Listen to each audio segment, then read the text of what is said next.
তাহাজ্জুদের ফজরের নামাজ পড়ে দোয়া পড়ে বিছানায় শুলাম, চোখে তো ঘুম আসে না।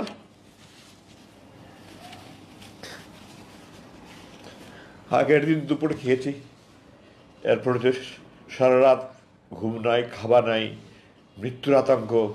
পরের দিন সকালে নাস্তা দিয়েছিল আমাকে, চা পড়ার ডিম ভাজি।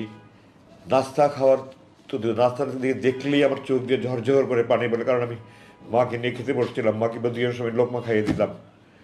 আমি বললাম এগুলো নিয়ে যান, আমি খাবো না। এরপরে 12টার দিকে হঠাৎ করে আমার মনে হলো আমার হাত পা সব খিঁচুনি আসছে, আমার মনে হলো আমি যেন মরে যাচ্ছি।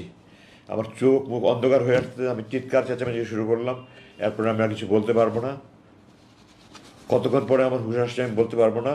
আমি দেখলাম আমি ওকে আগে যে রুম নিয়েছিল তাতে অন্য আরেকটা রুমে, এবং আমার হাতে স্যালাইন দেওয়া। এবং এখন একজন আমাকে বলল যে আপনি অজ্ঞান হয়ে গিয়েছিলেন, এখন আপনাকে ওষুধ দিয়ে আপনার